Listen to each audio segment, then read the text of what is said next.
Donc après, je voulais passer sur cette deuxième partie du coup du live sur cet article de Lynn Alden, donc une de mes macroéconomistes préférées, qui nous parle de l'essor des actifs numériques. Et là, on va voir un peu sur les fondamentaux, plein de choses sur les cryptos et pourquoi au final il n'y a pas forcément lieu de s'inquiéter aussi, mais avec d'autres éléments. Donc là, qu'est-ce qu'on a vu sur le marché des actifs, numériques et actifs, d'autres aussi type commodities, hein. Donc on a vu quand même des augmentations assez franches sur l'année, donc les 12 mois précédents, 31% sur l'or, 28% sur l'argent et 145% sur le Bitcoin. Donc faut arrêter de paniquer pour une correction de 15%. On a pris sur l'année 145%. Voilà. Regardez le S&P 500, en moyenne, c'est 10% par an. Il y a des années c'est plus, il y a des années c'est moins. Là, Bitcoin, cette année, c'est 145%, donc un facteur 14, quoi. Donc c'est pas parce qu'on prend une correction de 20% qu'il faut forcément s'affoler, surtout qu'on n'était pas obligé non plus d'atteindre les 100 000 $ fin 2024. Donc c'est pas forcément quelque chose dont il faut s'affoler. Donc quand on avait fait sa newsletter en 2023, voilà, un Bitcoin à 37 000.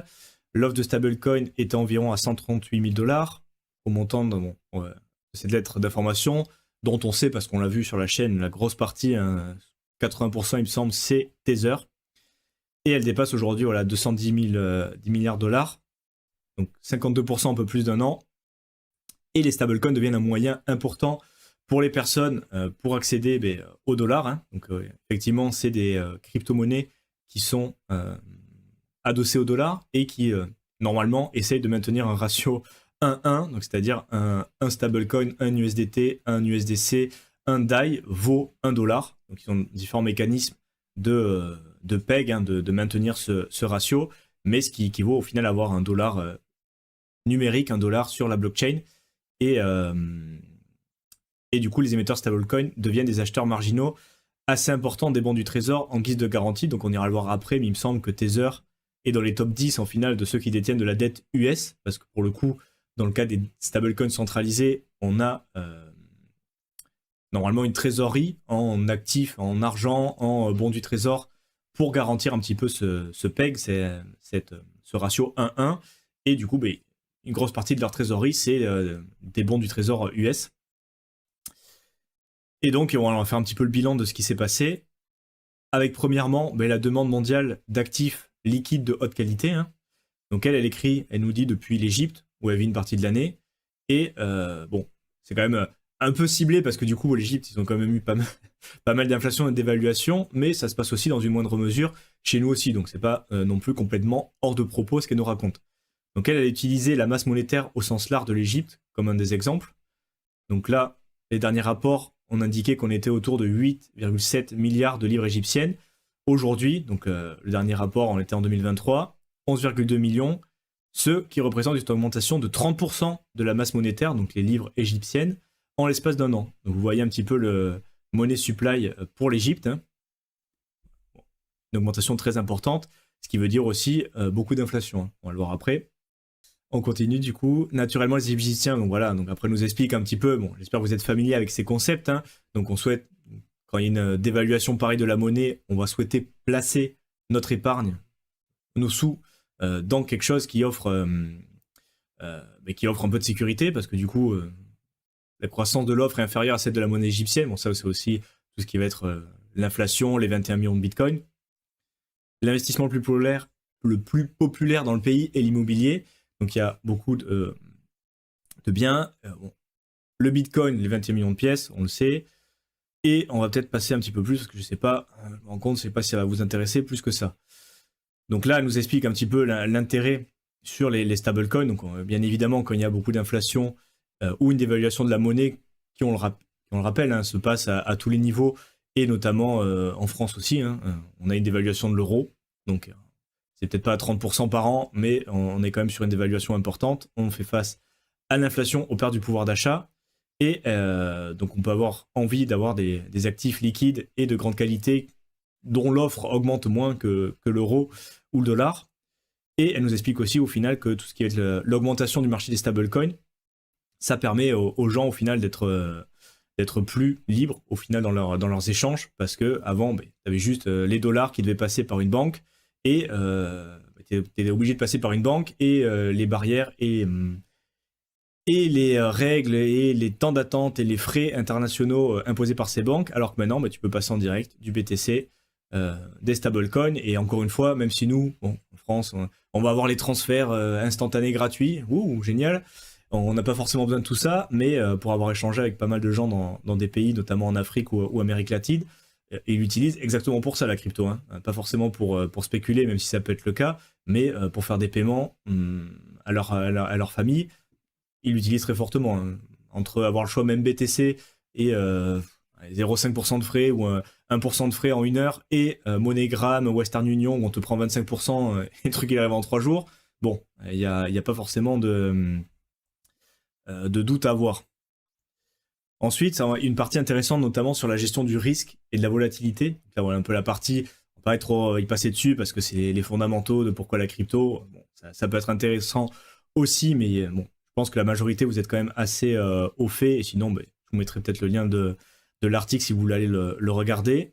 On le voit aussi dans la formation, hein. Mais bon, on va passer dessus pour voir la gestion du risque et de la volatilité du Bitcoin parce que on a peur, il se passe des choses, comment on fait pour gérer un peu son risque. Donc on a déjà quand même pas mal parlé sur la chaîne, mais là, elle a une approche qui est un peu, voilà, elle explique bien. Et je pense que c'est important de le revoir, surtout dans des périodes comme ça, où c'est assez mouvementé, on a un peu peur. Bon, comment on fait pour gérer son risque quand on est dans les cryptos, et en prenant l'exemple du Bitcoin. Donc le stablecoin, bien évidemment, ça bouge pas. Sur le graphique en linéaire, les augmentations de prix, c'est complètement fou.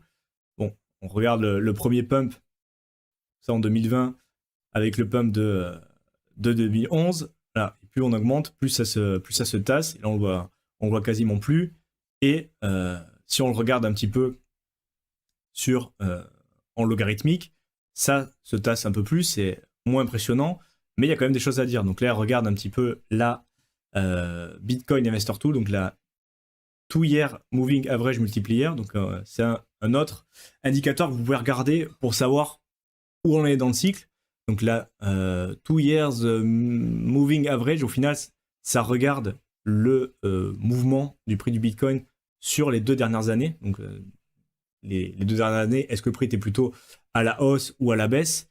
Et ils vont le multiplier, dans ce cas-là, par un facteur 5 pour avoir en vert la moyenne mobile sur les 2 dernières années et la même valeur mais multipliée par 5 pour avoir une bande un peu plus haut. Et ce qu'on remarque au final, c'est que quand le prix du Bitcoin passe en dessous de la moyenne mobile sur 2 ans, c'est historiquement une bonne période pour acheter. Et au contraire, quand on passe au-dessus de la 2 years moving average multiplié par 5, quand on passe au-dessus, c'est historiquement qu'on est sur un top de bull run et que c'est intéressant de vendre.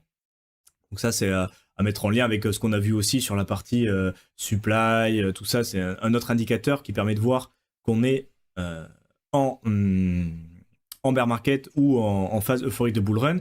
Et là, vous voyez qu'on est clairement entre les deux. Donc on n'est pas à la fin du bull run, on n'est pas non plus en bear market. Là, très clairement, bon, le rapport commence à dater de 2 semaines, 1 mois. Ça n'a pas changé fondamentalement même. On a peut-être redescendu un petit peu. Dans tous les cas, si vous le regardez actuellement, on n'est pas dans le vert, on n'est pas au-dessus de la 2 years moving average multiplié par 5, donc on est entre 2 eaux et il reste quelque chose à faire. Donc soit redescendre, mais aussi potentiellement plus monter.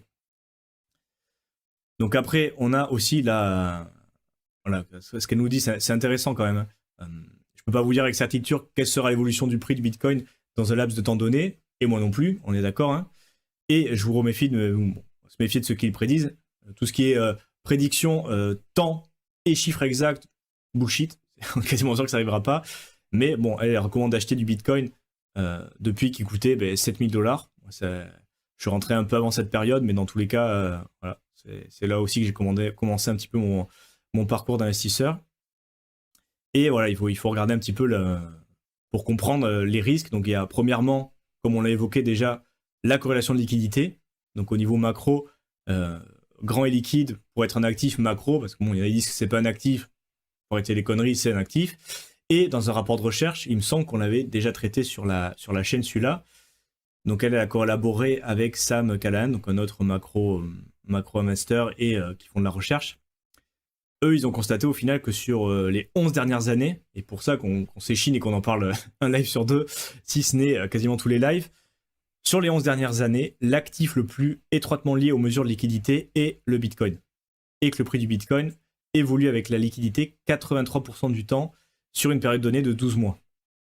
Donc c'est-à-dire, comme on l'a vu un petit peu, pourquoi on regarde la M2, pourquoi on regarde ce qui se passe au niveau de la liquidité, ben parce que 83% du temps, donc quasiment presque tout le temps, le prix du Bitcoin va de pair avec les liquidités. Donc c'est-à-dire que si la liquidité globale augmente, le prix du Bitcoin augmente, et si la liquidité globale baisse, le prix du Bitcoin baisse. Bon.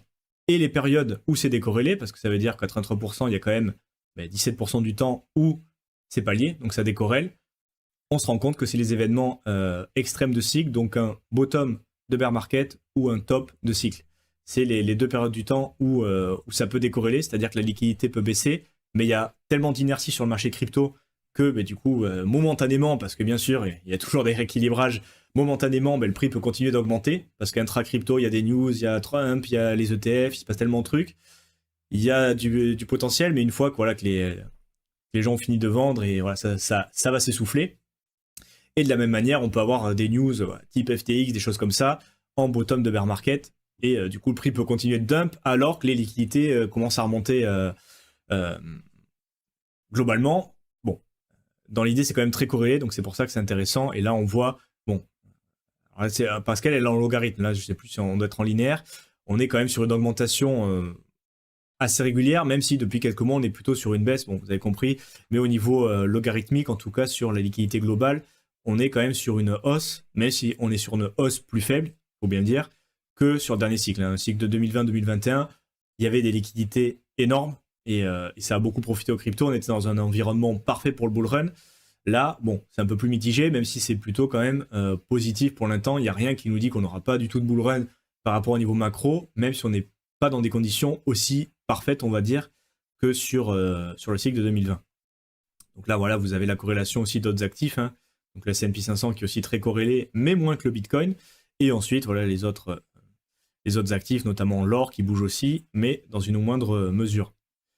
Ensuite, on va aller regarder le rapport prix-coût, hein. Toujours ce qu'on dit aussi, hein, ce qui va être le plus important pour vous, c'est votre coût moyen d'entrée. On s'en fout à combien ont acheté les autres, on s'en fout de combien on est au market cap au jour J, parce qu'au final, on va le voir, et ça on l'a déjà évoqué à maintes reprises, mais le ratio entre market cap normal et le market cap réel, market cap réalisé, MVRV, qu'on va aller voir juste après, mais dans tous les cas, le prix du Bitcoin à un moment donné n'est pas nécessairement le prix réel, c'est plus le market cap, encore une fois, une estimation un petit peu, c'est un peu comme le fear and greed au final. Quand le prix du Bitcoin est très élevé, tu as un market cap élevé, parce que ça veut dire que les gens estiment que voilà, les derniers achats sont faits à un prix très élevé, donc forcément, automatiquement, le market cap change, mais ça ne veut pas dire que le prix réel vaut vraiment ça. Elle prend les exemples d'une maison, voilà, s'il y a 50 maisons dans une rue avec chacune estimée à 500 000 euros, mais bon, il n'y en a aucune qui est vendue, tout d'un coup, il y en a une qui se vend à 600 000 euros, c'est pas très différent des autres, puis une autre se vend à 600 000 euros, et petit à petit, voilà, le prix moyen va passer à 600 000 euros, mais bon, il y a peut-être seulement 4% des maisons qui ont été vendues à ce nouveau prix, et voilà, ça change un peu la moyenne, mais ça ne veut pas dire qu'au global, les maisons, elles valent toutes 600 000 euros maintenant. Vous avez un peu compris, elles filent un peu l'exemple, et après, voilà, on peut regarder souvent, et ça fait longtemps qu'on l'a pas regardé, mais dans tous les cas, parce qu'il n'y a pas non plus de changement important, vous allez voir qu'on est un peu... et vous pouvez aller le voir aussi, d'ailleurs, le MVRV, on peut aller le voir ici, hein, MVRV Z-Score. Donc au final, le screenshot de l'article, on est d'accord que c'est ce site-là, hein, sur Bitcoin Pro Magazine, où elle nous explique au final, et ça on l'avait déjà vu, donc on a le market cap, MV, market value, et le realized value, qui est au final le prix, une mesure de la valeur totale du réseau Bitcoin, où on va regarder la dernière fois que chaque pièce a été échangée, donc les UTXO, donc la sortie de transaction. Vous savez que dans une transaction Bitcoin, il y a une transaction à l'entrée, donc il y a un nombre de Bitcoin qui est mis dans la transaction, et ce qu'on reçoit au final, nous, les Bitcoins qu'on reçoit, c'est ce qui s'appelle des UTXO. Output, bon, c'est la sortie de la transaction qu'on va avoir sur notre wallet et qui n'a pas encore été dépensée Donc c'est unspent transaction output, ce qui est sorti de la transaction qu'on a reçue sur notre wallet et que l'on n'a pas encore dépensé. C'est ça les UTXO, c'est tout ça, c'est les bitcoins qu'on a sur notre wallet. Hein.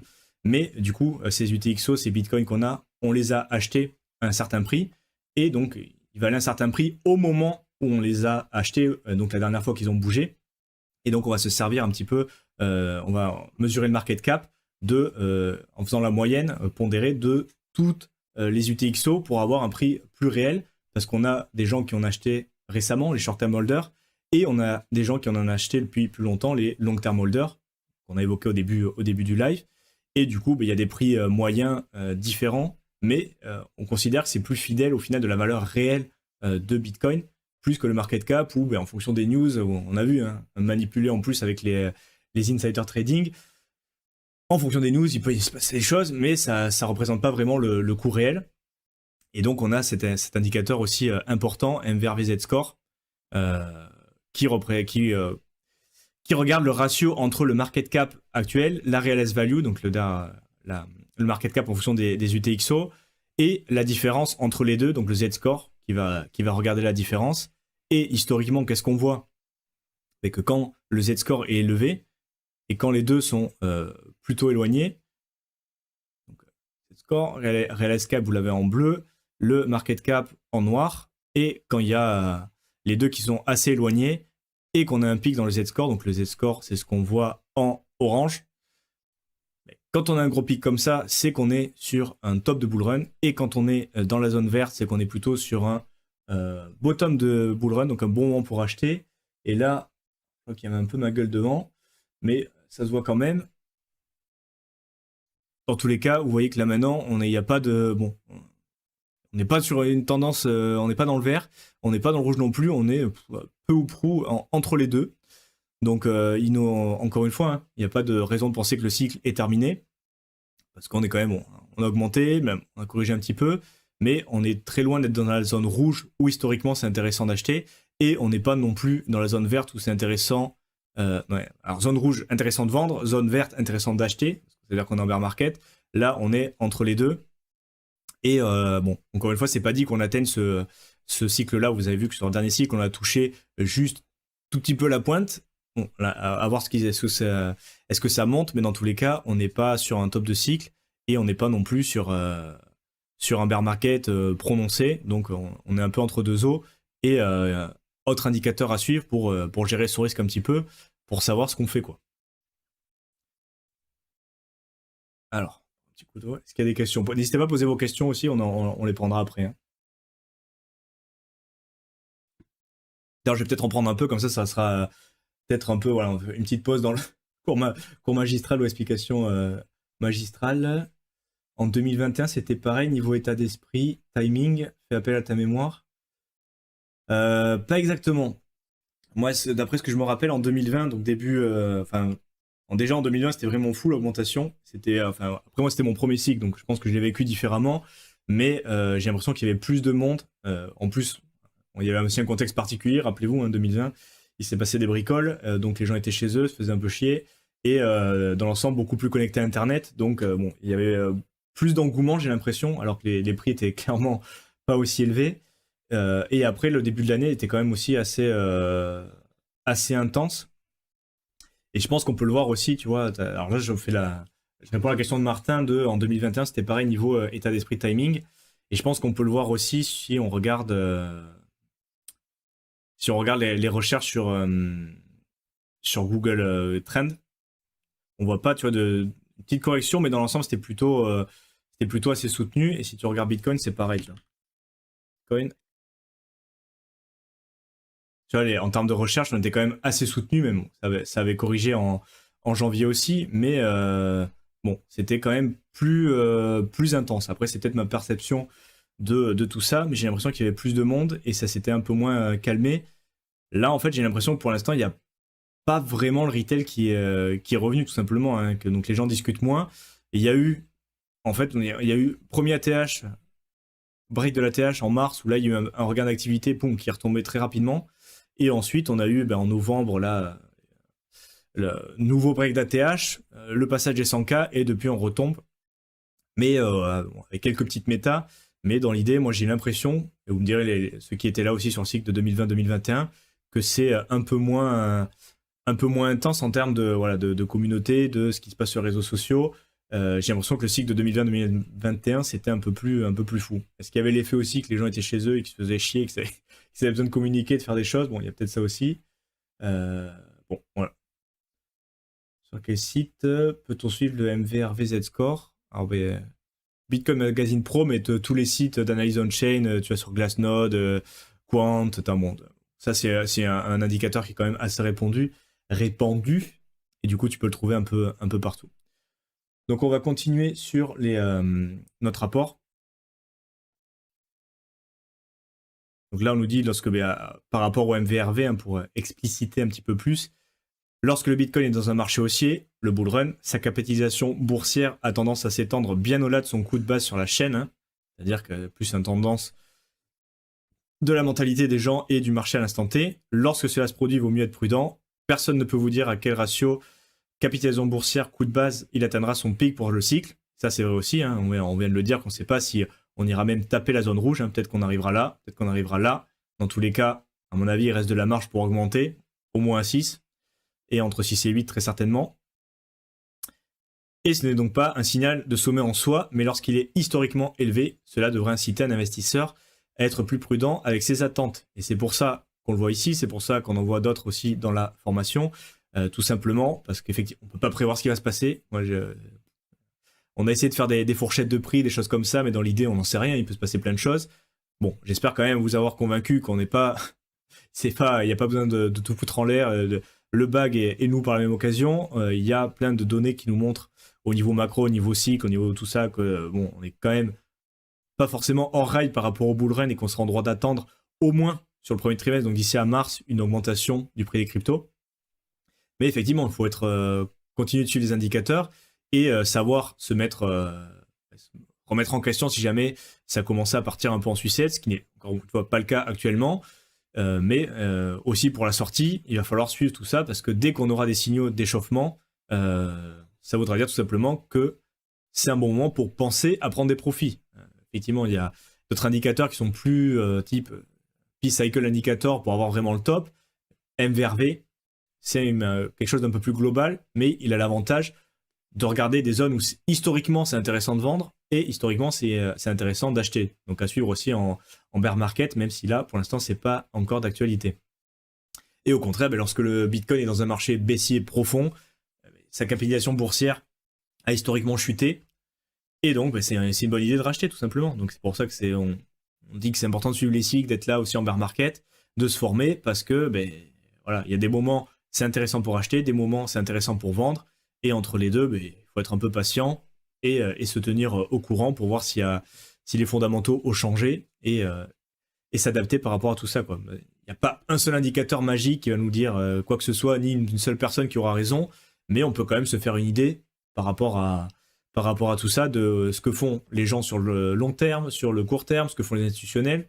On n'a pas parlé des ETF parce qu'on en parle à chaque fois, bon, il y a des entrées et des sorties, mais dans l'idée, essayer de comprendre un petit peu comment s'emboîtent les différents participants dans le marché, surtout que cette année, ce cycle-là, plutôt, il y en a des nouveaux entrants avec les institutionnels, les ETF notamment, donc essayer de comprendre, quand telle personne achète, ça veut dire que c'est un bon moment, que ça va pumper après, quand telle personne vend, ça veut dire que potentiellement il va se passer ça, et en général, voilà, les données, et au niveau mentalité investissement, ça trompe pas trop, quoi. Donc on peut pas prédire ça va arriver dans 2 semaines et ça va faire tant, mais on peut dire il y a ça qui se passe, il y a ça qui se passe, il y a ça qui se passe, il y a ça qui se passe. Historiquement, ça veut dire qu'on va dans cette direction, donc je prends mes dispositions par rapport à ça. Pareil, exemple, pour donner un exemple, si on est à un x10, x15 sur son bag, qu'il y a tous les indicateurs qui nous montrent qu'on est un top et qu'historiquement c'est intéressant de prendre des profits et qu'on fait rien, qu'on prend pas de profit, pour moi c'est connerie, parce que il y a quand même de grandes choses que ça se retourne. Et comme on l'a vu, tout est cyclique.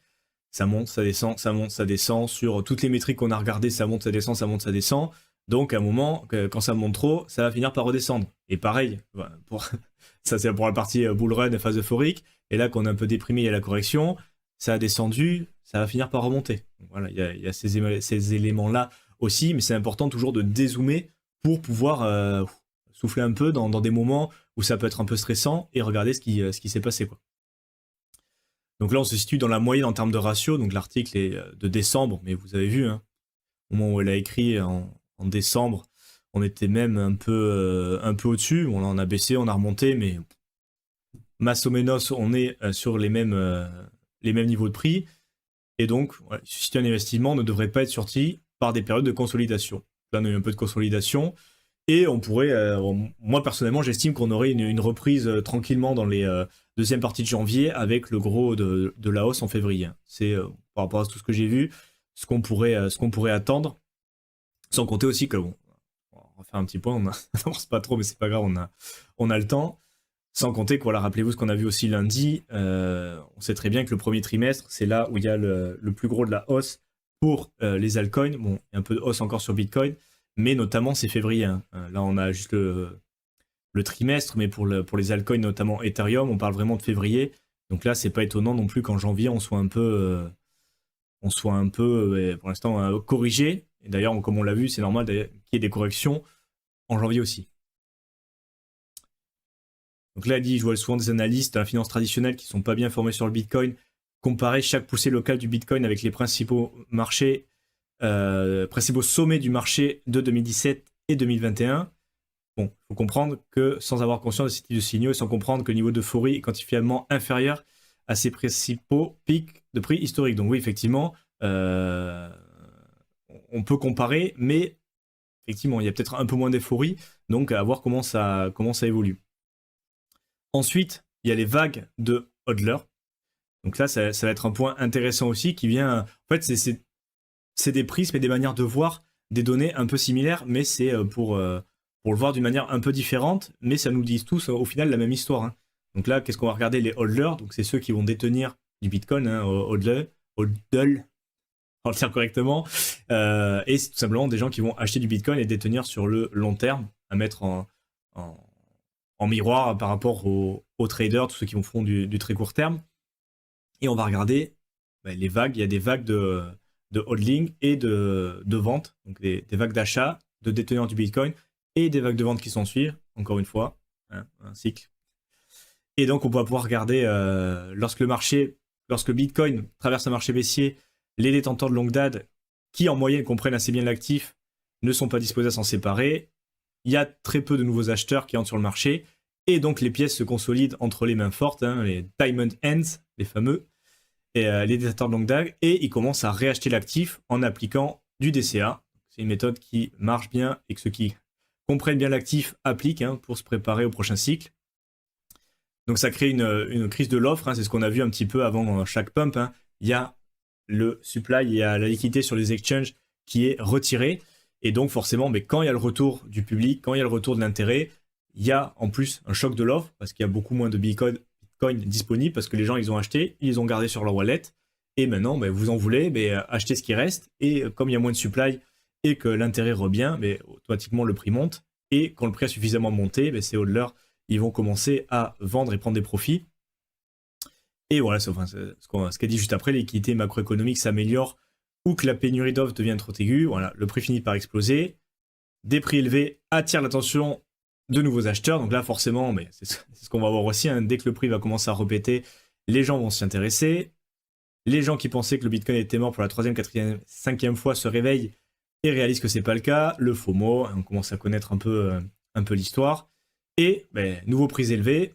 Ceux qui s'étaient préparés un petit peu, ils commencent à vendre. Hein. Ils peuvent avoir une valeur multipliée par 5, 10, 20. Donc là, on l'avait vu, on l'a évoqué sur plein de lives que je vous invite à revoir si c'est l'intérêt, mais en faisant justement exactement ce qu'elle a dit, faire du DCA quand les indicateurs nous le disent, quand c'est le bon moment, donc autour de 20 000 $ pour ce cycle, voire peut-être un peu plus, x5, x4. x4 en étant conservateur, x5 si tu as topé le bottom, si tu es là au bon moment, si tu as forcé un peu plus en fin décembre 2022. Et dans tous les cas, pour Bitcoin, x10, c'est impossible. Mais sur ce cycle-là, un x4, x5, même sur Bitcoin, c'était possible. Et x10, x20, si tu étais là sur le cycle précédent avec un coût moyen beaucoup plus bas, c'est largement possible aussi. Et donc, on a des vagues comme ça de hodling où on voit au final les pics de Bitcoin et ces fameux, là, ils regardent sur un an. donc le changement sur un an de qui détient les coins. Et on voit à chaque fois la même métrique sur le supply. Supply, est-ce qu'il y a une augmentation du supply, une baisse du supply? Est-ce que les gens détiennent des coins ou non? C'est un peu la même métrique, mais dans l'idée, on voit un petit peu comment ça évolue avec... c'est assez similaire, encore une fois, Martin, si tu es toujours là, avec le price peak, le price bottom. Donc on a, je vais y arriver, je commence un peu à fatiguer, le pic en rouge. J'ai essayé de zoomer un peu même, pour que vous verrez encore mieux sur les vagues de Hodler.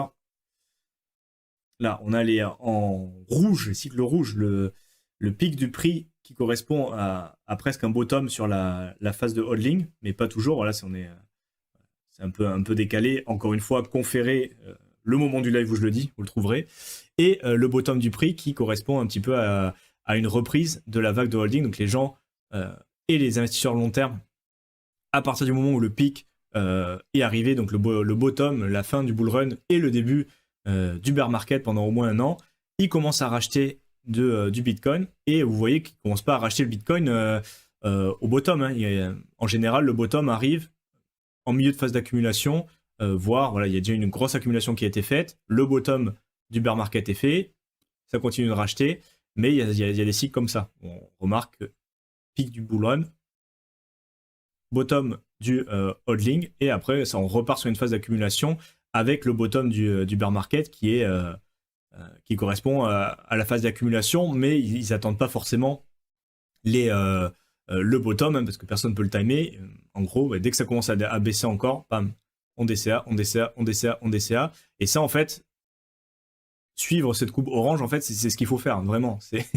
Dès que les gens sur le long terme et le hodl wave augmente, ça veut dire c'est plutôt intéressant d'acheter et faire son DCA tranquillement. Bon, après, on peut essayer d'optimiser ses entrées, si en fonction des indicateurs, voir que c'est un bon moment, notamment avec le MVRV, quand on est dans la zone verte, c'est un très bon moment, donc on peut même forcer un peu plus le DCA, parce que c'est quand même quelques mois où c'est historiquement beaucoup plus intéressant, et on n'est pas obligé de mettre exactement la même somme juste après le pic, c'est même bien d'attendre un petit peu pour vraiment purger le marché, mais dès qu'on arrive sur des signaux intéressants, on peut remettre en place son DCA, et ce sur plusieurs mois, et même voire un an ou plus, parce que là on se rend compte que les mecs ils commencent à racheter, c'est un an et demi, quoi, ils détiennent. Donc c'est quand même plutôt ça qu'il faut faire, plutôt que de rentrer justement dans le rouge. Et ça, on sait très bien que les gens arrivent justement quand le prix augmente fortement. Et donc tout ça, en fait, c'est des manières de limiter son risque, se dire, comprendre tout ça pour savoir est-ce que je suis tard, est-ce que je suis tôt, qu'est-ce que font les gens, et donc où je me positionne par rapport à tout ça. Et ça permet clairement de limiter son risque, de ne pas faire n'importe quoi. Et on en parle souvent, mais c'est bien aussi de voir quelqu'un d'autre l'évoquer, et surtout une macro investisseuse et macro researcher, parce qu'elle fait aussi beaucoup de recherches pour les entreprises, l'évoquer. Après, c'est la traduction d'anglais, pas forcément top, pour ça, pas forcément dans le détail, parce que ça peut être un peu plus confus pour vous, mais dans l'idée, on essaie de résumer un petit peu plus. Et après, voilà, il y a d'autres éléments, la position géopolitique, donc ça, c'est quand même quelque chose dont on a évoqué aussi. Est-ce que ce sera illégal la position de Bitcoin, ça pourrait être un black swan. D'un autre côté, là on serait plutôt quand même sur un mandat présidentiel aux États-Unis qui s'annonce pro-crypto, directeur de la SEC, Donald Trump, le président lui-même, plus son entourage qui apparemment sont plutôt pro-crypto. Donc voilà, il y a aussi des éléments autour de la géopolitique comme protocole de communication. Donc ça, on en a parlé aussi. Là, on rentre vraiment sur le volet un peu idéologique, mais aussi comprendre à quoi peut servir Bitcoin, à part spéculer, faire d'argent. Ça reste avant tout un protocole de communication. Depuis qu'il y a les ordinals et ces choses-là, on peut inscrire des choses de manière immuable. Et c'est décentralisé, c'est un effet réseau énorme. Donc ça a aussi beaucoup de valeur. Donc thèse haussière sur Bitcoin, ça peut être intéressant aussi. Donc dans cette optique, une thèse, donc ça, par rapport à la communication, une thèse d'investissement haussière impliquant l'achat et la détention de Bitcoin se résume à quelques points principaux.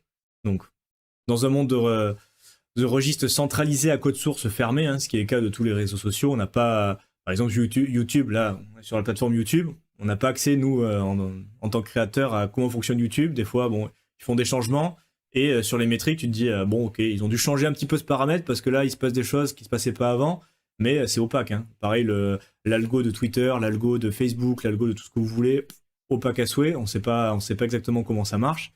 Et du coup, des registres décentralisés à code source ouvert, ben, ça a quand même une valeur. Hein. Mais à part l'aspect monétaire, c'est quand même intéressant d'avoir ça.